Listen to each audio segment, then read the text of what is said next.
We really appreciate being here on what we all thought was an anti-aging panel. We were all really interested in that. But I'm pleased to be talking about health and retirement, two of my favorite topics outside of insurance. But as noted in the panel's description, according to the World Health Organization, by 2030, 1 in 6 people globally will be aged 60 years and over. And by 2050, that population will rise to 2.1 billion. Those are some staggering statistics, and in a time frame that doesn't feel all that far off. As we know, with aging demographics comes strains on the health segment as healthcare costs rise. But in addition, we'll see a strain, potentially, on our life and retirement products and markets. So for example, if you have more people retiring as they are and aging, there could be a movement of capital as policies and annuities are redeemed for more and more policyholders. So for today's panel, we'll discuss trends our panelists are seeing and ways they are positioning their firms and markets to help ensure coverage remains stable and that we are able to adequately manage the effects of aging on the insurance sector. So thanks very much to Adrita, Donna, and David for joining me. I'm looking forward to our discussion. So let's just get underway. So one question for all of you. In March of 2023, the Global Federation of Insurance Associations put out a report on global protection gaps. The report cites 4 megatrends and their related risks and notes of these risks: pensions, cyber, health, and NatCat stand out due to their growing economic importance and impact on human lives and insurability. So do you agree with the report's assessment that as 2 of the 4 global gaps related to aging? How do you see the trends related to these 2 gaps, maybe progressing in the near or the long term? And just to make this question a little bit longer, are there additional stakeholder considerations that need addressing? So really, anything that you'd like to say about those conclusions? Adrita, we'll start with you. Well, thank you, Judith, and thank you for having me here. Do I agree with the report? Yes. How those trends are going to develop, I wish I had a crystal ball. I don't. Like a health economist and a policy wonk, I'm going to try and use proxy data to say what we see doesn't paint a very easy picture in terms of the narrowing those protection gaps. So I like using examples, so I'll use examples to demonstrate why I am saying that. So let's take the first one, which is the pension protection gap, which I think is $1 trillion annually that was estimated in the report. And so longevity risk, really, the risk of outliving one's saving. And we see a very mixed picture in the world when it comes to accumulation of people's income generating years. So on the one hand, we see a steady growth in people ages 65 plus in terms of staying in the labor market, either by choice or necessity. In the US, for instance, in the last 20 years, that number has gone up from like 27% to like 35%. Similarly, in the EU, the same trend as follows. It's gone from 10% to about 22%. Yet all our systems and policies are still very much premised on the idea that people will retire between 60 and 65. And so yes, in terms of how that bodes well in terms of extending accumulation and having safer decumulation periods, I don't know if unless we change how that protection gap will be addressed. And on broader issues, let's say health, and one aspect of health, let's say long-term care, 1 in 4 people in OECD countries is going to has a long-term care need, and that number will rise to about 30% in the next 25 years. So that's a significant increase. Right now, people with moderate long-term care needs, spend about 40% of their median income on it. With very severe needs, they spend 70% of their median income on it. So these are significant amounts. So unless we rethink some of the ways we provide health and care, not sickness and care. I'll put it out there right now. We probably will get into trouble with these protection gaps and the numbers that Jaffier report said. But I'm sorry to start on such a grim note, but hopefully someone here can cheer us up. Yeah. Tag me Donna? in. Donna, is that you? So, again, thank you for being here as well. I'm going to give the actuarial point of view, but I'll try not to keep the numbers too prevalent in my discussions. As far as the near term, I said there's no crystal ball, but obviously it doesn't look good. Like fixing $1 trillion gap right now is not possible. The problem has to start, the problem that's there obviously started years ago. So that is I think it's going to just get kind of a bit worse, obviously, until we can find the solutions to help people understand that before they need the product, they should be getting the help that they need, as opposed to asking for it when they need it. So that goes to much of the discussion that has been said is we need to continue to help people understand not only what is available, but why it helps them and the value that is there with insurance protection products in general.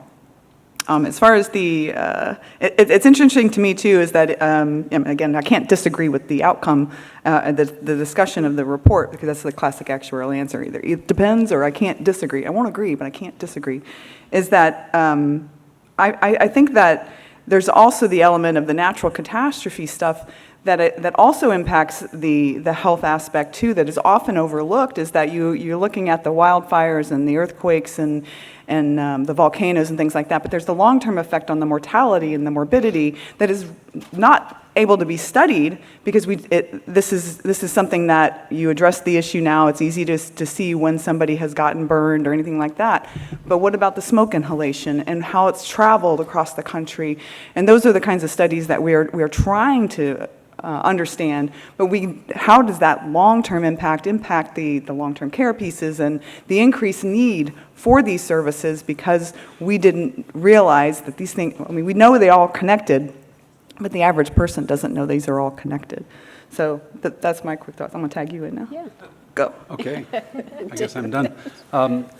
So I guess maybe to start and bring it into a different perspective, health insurance is a very different kind of product than other insurances that you would regulate or cover because of it's not a set of fortuitous events. That you will become sick is known. When it will happen and what it looks like is not known. But if you have chronic illness, there's nothing fortuitous. It happens, it will stay with you, and it will accumulate and get worse. So in many ways, health insurance is a prepayment market more than it is an insurance market. And that leads to the second thing that makes it markedly different. Those risks that accumulate and lead to whatever kinds of financial commitments we need to make are manageable and mitigatable. And therefore, when you think about health insurance, you're thinking about not just measuring and pricing risk, but managing the risk. And this is an area where the American industry is undergoing a significant transformation because we have seen the rise not so much of ageism. America is not getting older. I think our life expectancy is still lagging the other G21 countries, but we are getting sicker. We now have 1.5 chronic illnesses per adult, and when one hits 50, one has on average 2.6 chronic illnesses being managed with an average of 7 medications and a number of doctor visits and other things. And so, healthcare is a market that has, I think in the end, a surprisingly difficult conclusion when it comes to insurance, which is that there is an imbalance between supply and demand. There's a nearly infinite demand for healthcare services, either because of aging or new treatments or morbidities or just desire for healthfulness, and there's an incredibly limited supply. So it's not fortuitous, it can be managed, and it needs to be managed to try to keep supply and demand in balance. So I'll leave it at that, and we can go deeper later. Great. Well, David, I'm going to ask a question of you and something that Donna, I'd like you to comment on as well. So in general, how are RGA and Cigna reacting to this demographic shift? I think you've given us a little hint there, David. But is it business as usual or a trend that is prompting more strategic and intentional approaches? Well, I kind of alluded to it already. If you want to go out of business as a health insurer, don't manage risk because it will accumulate and it's impossible to price it. And employers and other public population holders are unwilling to pay the unmanaged cost of those populations. So there's a significant issue that has moved mostly through our Medicare world. We're not in the Medicare business anymore as of the beginning of the year. But if you look at managed Medicare or so-called Medicare Advantage, the very basis of those businesses is identifying health risks, managing those risks by making sure people get early preemptive care and treatment, that they have the ability to access resources that can help them or their caregivers manage to lower outcomes, lower cost outcomes, and try to make sure that there's adherence to therapies and things so that they don't deteriorate and end up with complex, frank, multi-stage illness. And the commercial markets where we are following that same curve. And we have been fundamentally altering the way we relate to doctors and hospitals, something you might have heard, the Americans certainly have, value-based care, VBC, which is a mechanism of payment that goes from volume-based payments to some kind of a financial alignment where the doctors and hospitals do better if they're managing the patients more effectively, and we effectively are aligned with them. So there's a huge shift in the economic, the operational structure of healthcare, and therefore the information environment, which is less around what's going to happen that we need to price and more like what's going to happen that we need to prevent. And that is where all of our hearts and focus is on because that's where our business's value and differentiation lies. Yeah. Donna, what RGA?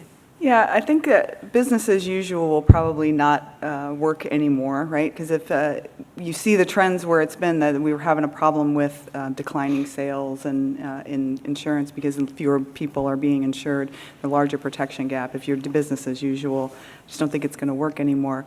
So with the, RGA embraces the concept of making financial protection accessible to all, and through that, with our research that we are seeing in terms of other markets as well as the U.S. markets and all over the world, we have the ability to have that perspective as a global reinsurer. We certainly see that there are many opportunities for strategic placement to meet these particular needs. So we currently have a lot of efforts put forth in product development. So, talking about from the last session, there are a lot of product opportunities out there in Asia that you see that there are a lot of opportunities for very targeted types of products to meet the needs of the aging population, critical illness, cancer risks. Those are very targeted opportunities in those markets. And also within RGA, we have a group of people who do meet from all over the world to talk about, well, what's working in your market? And in the U.S., you think, well, critical illness is often sold in the employer space. Why isn't it more popular in the individual space? And so when we continue to ask these questions, why is this working? Why is this not working? How does that help? And knowing all of those particular things creates the opportunity for us to grow and develop the things that we can see in the trends and the research that we are doing. Is one of the things that many of the actuaries embraced a while ago is risk is opportunity, right? There is opportunity. We do understand that there is risk, and there are some risks that are acceptable and some risks aren't. But we're not in the business to reject everything, right? We want to try to insure more people. That is the goal, especially for an actuary. We look for the law of large numbers. The more people that we insure, the better we feel about being able to do this. But I do, again, think that because of the things that we're seeing with the demographic shifts, you are seeing more targeted products to try to meet the needs. There's specific products that are targeted at women as far as meeting female cancers, or even there was one about menopause, the insurance risks, and there's infertility. There's a lot of different types of products that are trying to meet the needs on the health space as well as the life space, because you also see the pension risk transfers are trying to support those people who are trying to close the gap of even the funding gaps, as well as just the gap in the protection in of itself, and trying to give people security there. Thank you. Adrita, I'm going to give you a moment for some self-promotion here. The Geneva Association's report, Insurance and the Longevity Economy, that you co-authored, conceptualizes the longevity economy by looking at the interplay between health span and wealth span. So can you talk about that a little bit? Yes, and Judith, I've come prepared. This is the report that she is talking about, which came out in February this year. So if you haven't had a chance to see it, please go to our website and see it. Do you have because copies? Maybe you can not hand here, out. but on our website, it's freely available, as most of our reports are. So a lot of what I will be saying today is based on the last 18 months, 2 years of work. So. The interplay between health span and wealth span. I'll stick to what I do well, is again use examples. So building on, David, something you use the American statistics in terms of the prevalence of non-communicable diseases and morbidity. So globally, over half the population aged 60 and over have multimorbidities. They live with many, many chronic conditions. And I take inspiration from my annual conference, which took place a month ago in Munich, where a very powerful statement was made, which was that we are not living longer because we talk about longevity a lot. We are just dying very slowly. I think that's something quite powerful in there, and that doesn't bode well both for our health or wealth. In this report, you will see we do a little chart of the 12 countries that we surveyed, and we also triangulated that with WHO data. And on average, of the 12 markets that we surveyed, there's 11 years difference between life expectancy and healthy life expectancy. I'll give you a stark example of France and a woman in France. So an average woman in France will have a life expectancy of about 86 years. Her healthy life expectancy is about 67 years. And her retirement age, depending on the year she was born, will be anything between 62 and 64. So we are looking at over 20 years of this woman living in retirement in poor health. Now, I rest my case, and I ask you and the audience to judge, how is that good for our wealth span?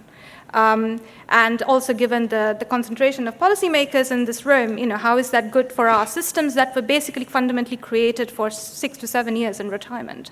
How is this sustainable? So yes, we do argue in the paper that when we look at longevity and how we describe longevity, we need to look at the factors that influences the risk associated with those longer lives. And that means not just thinking about the wealth, but also the health, the biology, the lifestyle. And really to be able to cope with longer lives and actually make it enjoyable for people and make it sustainable for businesses, there are only 3 things that we need to do. One is to live healthily, work for as long as we can, and then finally to live independently as long as possible. Those are there's no magical thinking in this, but we haven't quite got there. But that's where the alignment and the interplay between health and wealth span that defines the quality of the lifespan becomes very important. Excellent, thank you. Donna, how well prepared do you feel the average consumer is to deal with these issues that we're talking about, properly manage their health and longevity needs? So I'm going to poll the audience on this one because I consider you probably the above average. If you everyone stand up. If you could all stand up for a second, just to stretch. Go ahead and stand up. All right.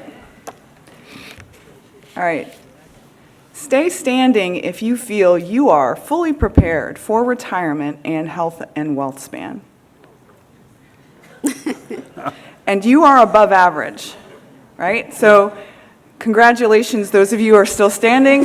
We need that advice. We need to understand what your secret is. I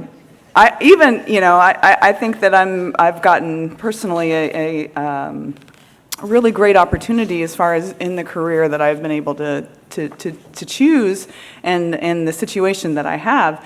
I still get amazed when I hear my father talking about all the things that he has to manage as far as Medicare and is Medicaid an option and do I need this and do I need that? And I'm in the financial services industry, so I can't imagine that the average consumer would know or be prepared. And just as a fun thing, I'd asked Google, well, how much money do I need in retirement? And what's its answer? It just tells me a certain number times your last salary. Anyone guess what that number is? Can you guess? It says, okay, whatever your last salary is, how many more times, what is it? 10. 10 times is what it said. Then somebody else said 7.5 to 13.5, just to make sure 10 was right in the middle, right? But 7.5 to 13.5 is a huge, I mean, that's 2 times, like, oh, do I need 50 or do I need 100? Do I need, so it's very confusing what is just generally out there, and that's assuming what the average consumer is going to be asking for. The average 401k balance is only $272,000. The median one is only 86. I mean, that's again, knowing differences between averages. Obviously, an average is just over all the numbers. The median, right in the middle, the middle number is so far below that. So I don't think that the average consumer could possibly feel prepared. So that leads to another discussion is how do we get them prepared, right? And we could talk about that probably for ages, but I really don't think that they're fully prepared. So how do we get there? I think is the everyone's responsibility. Is to normalize this as a conversation to have. Because nobody wants to talk about death. Nobody wants to talk about finances. Nobody wants to talk about that. We do in my household, but I'm very different, right? In that if you can normalize the table conversation as well as the Pacers and the Knicks and whatever else, normalize the conversation to have so that the children and the parents can hear the fact that you are thinking about these things, that may help people become more prepared for retirement, understanding health, because I'm like, everybody's like, oh, we all understand what diet and exercise is, right? Eat less, move more, right? It doesn't work for whatever reason. We're still facing an obesity challenge. We're still facing all this stuff because it's not as easy as it sounds, but we need to start asking why. Why is it this hard? Why do we, not what, because I think we all understand the what's going on. We need to ask ourselves why. And then if we understand the why, then I think we can start really creating better solutions and building the infrastructure to help people along. Donna? David, what do you think? Are consumers prepared? And if they're not, whose responsibility is that for education? Yeah, again, I'll speak to the United States. It's very clear that we don't have a consumer-driven healthcare market, despite years of ambitions. We have tried to make the healthcare marketplace transparent so people are able to understand what options they have or what the cost of those are. There's been significant government action over multiple administrations to be able to drive more clarity and just more structure and options. And yet we know that approximately 20% of American adults have a high degree of health literacy, meaning they're able to understand their options, cost, what actions to take. And we know from work that we've done that those that do have high health literacy have significantly better outcomes, better longevity, and they also have significantly lower costs, because some of you may know that so-called surprise costs or costs that you never anticipated are one of the bugs of our system that has become quite bothersome. And so health literacy is a very important trait, yet 80% don't have it. Some of it is education level, some of it is language, some of it is what people would call hedonism, in the sense that people just don't want to deal with navigating the healthcare industry when they're healthier, and so things accumulate and they don't get appropriate levels of treatment. But this is its own form of public health crisis, because it is a tripwire that leads to so many other specific public health challenges. And we've had numerous efforts to try to address this in the public and private sector, and I don't know historical numbers. My gut is, as a physician, it hasn't changed very much. So one of the things that does give me hope is that in the United States we have a movement that has gained significant traction and has been able to really muster enormous support, called the caregiver movement. A caregiver is an unpaid person that cares for you, your spouse, daughter, parent, friend, neighbor, church volunteer, and nearly every person that has major chronic illness has one or more caregivers. Sometimes they're not named as such, but they are. And one of the things that I've seen as a significant set of efforts, one group in particular called Archangels, has been aimed, rather than improving the health literacy of the patient, improving the health literacy of their caregiver, so they are able to help them navigate through the system. So there's some rays of hope, but it is an enormous problem. And just to be clear, as a final point, our industry is becoming enormously more complicated and challenging with new treatments and therapies coming that require significant degrees of judgment about whether one should pursue them or not. And so this problem will get worse, not better. Yeah. Well, David, as a follow-up to that, to what extent could technology help solve that, help reduce that gap? Well, I started by saying technology is making the problem worse. Let me just expand that a bit. You know, we have over 500 cellular and molecular therapies in the pipeline. Those are like gene therapies or things that are quite remarkable in their treatment, whether it be a drug like Leqembi, which is not a genetic treatment, but reduces tau protein accumulation and is correlated with reduction of dementia and Alzheimer's, through a recent drug that came to market, a gene therapy for sickle cell anemia. And that's an example of a one-time treatment with a significantly complex administration cycle. The conditioning and prep and follow-up is 60 to 90 days, but the recurring course of sickle cell anemia, the premature death, the multiple hospitalizations can be eliminated as a, quote, cure. And, you know, we have numerous ones of those. There's a drug in phase 2 that will be a genetic treatment for cardiovascular disease by reducing blood pressure and cholesterol and all those things that we take all kinds of drugs managing and not so well. And so there is real hope that these, quote, technologies will improve the health status of Americans, not the way as a doctor I would want. I would want us all to eat better and exercise more, but we're not quite there. On the other hand, navigating through those and the complexities of who can do these treatments and do them well, if these are not done right, they can be lethal, is a challenge. I do hope that, you know, we've had a significant investment already in AI, and there are numerous companies now that are helping create co-pilots that help people navigate and manage their care. If you would, a personal assistant for health care, and I'm jaw-dropped shocked at how well they work. I don't know if they can work at scale and if they can be sustained, but this is not your little app beeping you when it's time to take your medicines. This is your best friend that is texting you and calling you and videoing with you and reminding you about your treatment needs. So I don't think we have the answer yet, but I would just say in the end, I think, you know, if you, again, I'll think about the American market. It is not a market. It's a set of overlapping markets. There will be a healthcare marketplace that is very consumer-driven, and there will be a healthcare marketplace here that is very institutionally driven, and they'll live side by side for probably the rest of most of our careers. Thank you. Adrita, well, this is something for all of you, but I'll start with you. You know, we began the discussion about protection gaps. Besides leveraging technology, are there other things government, regulators, or industry can be doing to address and mitigate the gaps? What do you see as the most promising solution, or do you see a promising solution?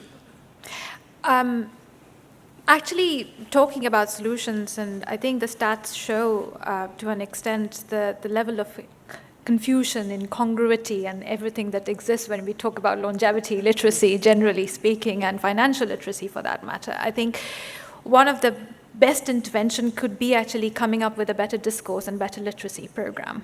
And I'm not talking about it being patronizing. I just think we need a better discourse. You know, the survey from our report showed these confusion and incongruity clearly. But there's also broader literature. Just 18% of EU citizens have a high level of financial literacy. I'm from the UK, so, you know, for instance, about 70% of those people who drew on their pension for the very first time a couple of years ago did so with no financial advice. So what can we expect from this? So this is like the basic, right? So, and in longevity, talking about other factors of living longer, long-term care, even in this country, I think there are studies that showed that 60% of adults, and when I say adults, I'm talking about 40 to 65-year-old, didn't think they would need any long-term care. But in reality, 70% of people will need long-term care. So I think we have a tremendous job to do here in terms of having a decent baseline level of awareness and literacy when it comes to this new phenomenon that we are in, which is completely changing age structures and therefore completely changing the way we ought to operate. I think a lot can be done there. Amen. Donna? I do think there are some solutions out there. In the end, we talk about health products and life products, but the combination of the two, because they can, I think is going to be helpful a lot. There are combination products. There are annuity and long-term care products. There are life insurance and long-term care products that bundle that stuff together. And there are riders that go on that are living benefits that people can have, raising awareness to these things that help people understand, as well as the fact that, you have to, it is complicated, right? So if it's tough to simplify these things because dealing with all the different factors that go into building the products is complicated. But the way it has to be presented, the solution in and of itself and the value of it doesn't have to be. So I think the balance, especially for companies and regulators, is helping consumers understand the product enough to not feel like they're being duped. I think the biggest thing that we have to get the consumers over is the use it or lose it, right? I mean, most people want to make sure, I'm not going to buy that because, I'm not going to die. Like, guess what? It's still holding at 100%, right? Like, we're all going to die. Sorry to tell you. So being the actuary in there, I'm like, you may or may not use your Netflix thing, but you're still paying for that. Why wouldn't you pay for life insurance? Why won't you avoid $5 this week to go to Starbucks to pay for $100,000 of life insurance? Because and people have the misconceptions out there that it costs so much money. Well, it costs money when you need it, because if you're sick and you're asking for it, yes, it's going to. So there's just so much where to go. So continuing to educate people is just vital. But I do believe there are some solutions out there that can help people understand that there are things that you can, if you're worried about one thing and the other thing and you think you have to buy separate things, you don't necessarily, but it make sure it's a good fit. So keeping the advisors abreast of all these different innovations as well, and making sure that those conversations can continue to happen and make sure that people can get the advice that they need. Because again, going to Google right now, it's hard to filter through that, because again, it'll give you it in English, but the average consumer is really probably not going to understand the words on the page in and of itself as well. So that I think that there's great opportunity. Technology I think is definitely going to be helpful. We've already said that in so many ways, right? Like, I think that there's so many things that they can be doing and that they are doing. I was very impressed with some of the ideas of, again, keeping people in their homes. If you can find systems that you can get over the creepiness factor of monitoring, right? Like, we're all creeped out by the fact that we're all being watched or whatever else. That's the best way to keep somebody in their homes. But motion sensors, like, are you moving? Are lights turning on or turning off? Those are the things that you're not necessarily have a camera in the house, but you're able to detect if somebody is at least up and around and moving. Like, what are those kinds of solutions? Or the more basic level? Because we're not ready to wear shirts that are telling us, oh, your heart is irregular or anything like that. But that technology is not far from existing, right? Like, it does exist. It's going to be able to, if I can wear something on my wrist, I can wear something on my body that's probably telling me something, that's going to tell me something more. So we're getting there, but we're all kind of icked out by the fact that that's going to go into the cloud and the data, and so it's all related. But the solutions are there. So I think balancing, all of those things, good luck. And then, because this is really, there's way more innovation out there than there the rules to play in the game. And can I just add to that? And I think there are some very good examples of how insurers are using it. I mean, before, and I think, David, to your point before, if you cannot manage the risk, don't take it type thing. It's just, for healthcare, that is so, so true, but also for life insurance. You know, we now see products that were previously not offered to people with certain conditions. That goes for pre-diabetics, that goes for diabetics, that goes for HIV, people with HIV. You didn't have, you excluded them. But now you can, and thanks to technology, because now you can predict the risk, you can manage that risk to an extent. But I also think the other flip side of technology is exactly to David's point. I think there are parts of medical, innovation that does throw some curveballs in terms of insurability and how we think about it, because it's based on the idea of mixing risks up. And if you increasingly find medical technology giving you granular information about what exactly is going to happen to you, I think there are many dimensions in insurance that sort of slightly falls apart. So we really need to have more discussions around those. Yeah. David, any final thoughts about protection gaps? No, but I will take my minute to say something else. Okay. Which is, I think if you add up all of the forces, again, I'll speak about the U.S. market, the role of AI, which now is systemically better than most physicians at treating most illnesses, robotic-driven surgery and other technologies that are better than proceduralists, the enormous degree of consumer unrest that has slammed into the industry, the fourth president in a row, perhaps even more animated, believing that healthcare spending is a national security risk. This industry is poised for a significant upheaval and reformatting, and I think it's going to happen over the next few years. And I don't know where it's going to land, but I think when it does, this will be one of those massive shifts that happen only occasionally. It will be significantly more technologically driven, significantly more built around remote sensing and passive wearable technologies, way more decentralized and personalized. And so this is going to be quite a roller coaster ride in the U.S. healthcare market, and I think it's kind of already underway now. I'm envisioning a bracelet that tells me to drop the chip. Right. Don't eat that. Well, we've got several questions here. Feel free to add more. The first one is, what are your thoughts about ways to streamline product design to ensure that older adults better understand their options? Anybody like to take a shot at that one? I'm very briefly on that. I think one of the good things we can do I'm an insurance researcher. I don't do, I don't work for a company, so I leave these guys to talk to that. But from my perspective, I think we talk about product too often.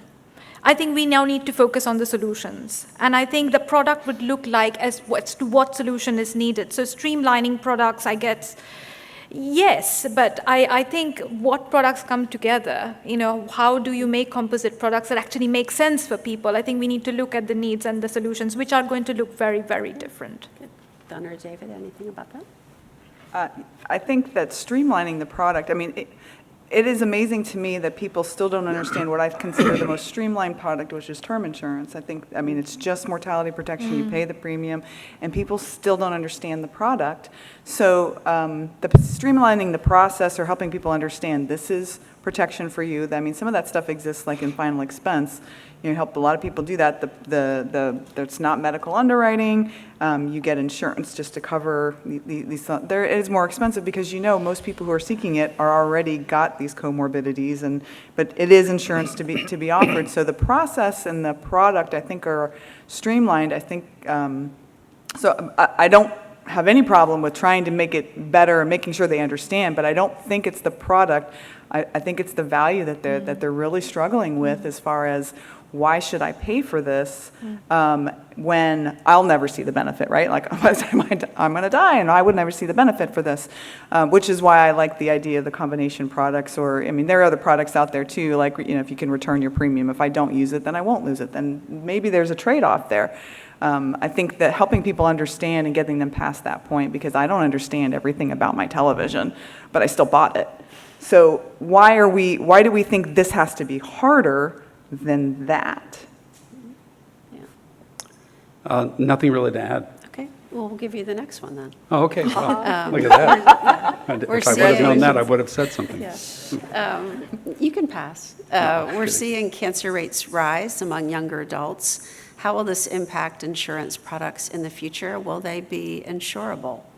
As the medical doctor on the panel, that seems best suited to you. Well, I think it is certainly true that cancer is growing in prevalence in all age segments. The number of different cancers are growing as a total quantity of disease burden, and it is shifting younger into the earlier life deciles with now significant penetration in the 30 to 40 age. We could debate for a long time why that is. My personal belief is it's an artifact of the chemicals that we put into our food and our air and our water and our clothing and et cetera. But that's, I guess, my view. But regardless of why it's being caused, to me, from an insurability point of view, I might be missing the deeper issue here because I'm not actuarially trained. I'm an economist, which means I know nothing about real math. But as long as it's predictable, we should be able to write insurance around it. And I think this is predictable, but I think there are two variables that are not here, which is, and I'll go back to my comments, if you think about those 500 cellular and molecular therapeutics that I mentioned over the next 5 years in the FDA pipeline, by the way, not everyone will make it through the pipeline. Our gut is 300 plus will. Half of those are new, novel, incredibly focused, highly expensive chemotherapeutics. I wouldn't even call them chemotherapeutics because they're mostly immune and genetic modifiers, so they don't behave in the poisoning way that a chemotherapy would have. And those are supremely expensive to buy and very expensive to administer with complex, highly restricted environments where these drugs can be used. And they're becoming quickly the mainstay of cancer treatment. So our cancer treatments will go from costing $1 million to costing $5 million. And they're going to be available for more people. So this is perhaps predictable, but this is an enormous financial burden that will be imposed through cancer. 2, if you don't know the term MCED, let me introduce you to it, multiple cancer early detection. These are so-called blood biopsies where you can find the early circulating DNA or RNA of cancer cells that are in the body as a predictor of future cancer presence. And these, there are numerous ones out. Some are quite famous or infamous, some are not, and they're very specific. But one of the challenges we have in insurer is, the easy question is, do we cover these or not? We don't. We consider them experimental diagnostics. The real problem is, if someone tests positive at age 30 for prostate cancer, what do you do? Do you treat them like a cancer patient? Do you treat them like a high-risk patient? If so, how? And how do you change the benefit? If they're now getting, annual MRIs and they want annual MRIs, do we cover those? Because we wouldn't normally. There's all these new questions from what I would call measures of heightened risk that we don't know how to manage around, and they're going to become quite broadly part of at least the American healthcare sector. And so this is an issue in oncology that I think is quite unique that we're going to have to own. It certainly is an issue in insurance in that it's gut-wrenching to know that these types of things that are very good, the technology is getting there that can help with this detection. There is a concern that there's a lot of movement out there as far as the regulatory environment that says, well, balancing privacy with information enough for the company to assess the risk. And that's an ongoing concern for a lot of the industry, is just making sure that, if you had that particular test, could I use that result? And certainly my dilemma is, how do I use it? Just the same way that many other of the detections that first come out, these types of, that's replacing the EKGs with the NT-proBNP. We're like, well, how do I use this? Like, what does this mean? So everything is going to be, well, what does this mean? And what if I can use it? That's one thing. What if I can't use it is the other question, and how much is that going to cost? Because both of them have the cost-benefit analysis to do. So that's a thing that I think we all have to consider, all the debate as far as what is the company's right to understand its risk, but it's also the person's, it's predictive, right? It's not that the person has cancer, Right. and how accurate is it? Like all those questions need to be asked. So how should I use this? But to say that I could never use it is a struggle too. Is that if when there's the lopsided information, the industry gets there's a cost to that, to not have all the information that might be useful to you when you're assessing that risk for everyone else in terms of fairness. Yeah. Adrita, are health insurance incentives toward healthy behavior successful? Do they make any difference? Certain reimbursement models in health insurance, I think, is certainly effective in terms of aligning what I call, provision with what you want, I think, David, you already talked about value-based care. We call it different things in different parts of the world: value-based payment, performance-based payment, outcome-based payments. So I think there is something about some thinking to be done certainly in the commercial insurance space, where you really look at aligning financial incentives on behalf of your policyholder. What is the outcome that best suits the policyholder and the insurer, and then being able to reimburse the provider based on that. There are challenges with it, but it has been tried in many, many places, including many statutory health insurance or health schemes. In terms of gadgets, yes, but evidence on, broadly speaking, is that compliance after a certain point is low, and there is a selection bias there. People who are going to wear it are most likely to be aware and want to need it. People who need it probably won't go for it. So I think there is a little bit of a, anomaly there. But yes, I think it goes to a certain extent, but the overarching evidence is that it doesn't stick for very long. Being the actuary in the room, I would ask, what's your measure of success? Because if I look at my husband, who has consistently been the top point getter in his company, he lost 30 pounds, he's been able to stay, so did it work? For him, absolutely. So it's selective, so what's the measure of success? For some people, it probably is. But is it a generality? I think that's, is it working for everybody? Same thing with any kind of wellness programs that anybody's doing, even within life insurance. Is it working? You want it to work, it makes sense. However, people get demotivated, people get disengaged. That is the problem that we continue to do, because once you're on the healthy kick and you have a lifestyle change, that often is easier to maintain. Again, I look at my husband, and beyond that, if you don't get to the point of helping them understand this is a lifestyle change, it's not a moment in time, then we can't really get systemic, impactful change. But there's definitely success. I think that anybody who has, can say that it isn't successful it just depends on what your success measure is. One question here. A major cause of the aging problem is below replacement level birth rates in many industrialized countries. How can insurance help incentivize larger families? Well, you wanted to, I have my own opinion. Okay, I will actually just firstly tackle the first part of the question. Can we stop calling aging a problem? I think that's part of the problem, because we're all aging, right? None of us, just because we are a little older, that doesn't mean we're all sick. There are a lot of people I know in their 70s are pretty fitter than I am anyway. So I think that would be a good way to actually start thinking about the narrative differently, because it's just really a chronological problem. It's not where we need to focus on the lifespan, the quality of the lifespan, it's the biological age.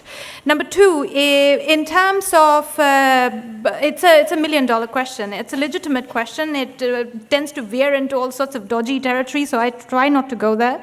But I think one of the two things. One, I was in the report, we cite quite a number of policy initiatives that's happened in other countries, not necessarily for fertility rate, but in terms of models that you can learn from, where policy incentivizes employers to have more flexible ways of working. That could be one way to give women the space, to think about other functions in life or other things in life.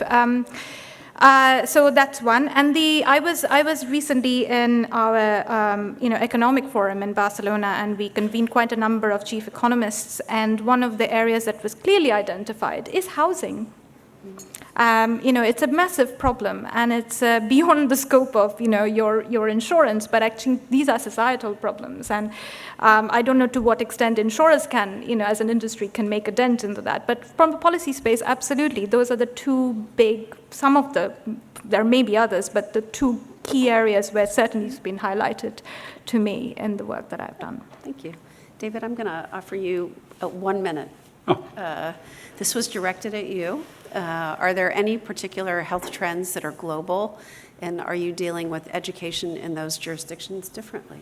Yes, I'm very sad to say that given all the debate about U.S. exports, our most powerful U.S. export is chronic disease, based on, I think, an export of Western processed foods and diets and other lifestyles. So if you look at, for example, across Middle Eastern countries, across parts of Africa, not so much Europe, because as more developed countries, they have more developed and established cultures and therefore routines, diets, et cetera. We're seeing a proliferation of diabetes and hypertension and metabolic disease and cardiovascular disease that are arcing faster and more intensively than they did in the U.S. They build up quite slowly, and they may not peak where we are because we are, sadly, the nation's leader in multi-chronic illness. But this trend has gone from nowhere to quite significant, and I am not happy to see that. I think the question will be, can we short-circuit those countries' learning so they're able to deal with those illnesses the way that we're finally learning how to deal with them, so they miss that big middle 30-year chunk where life expectancy went down because of them and can stay back on par. And there's going to be few countries that will spend the amount per capita on healthcare that we do. So luckily they have an opportunity to go back to the roots of civilization, culture, expectations to treat the diseases at their very root, which we are finally getting around to in the United States. Great. Thank you, David, and thank you all.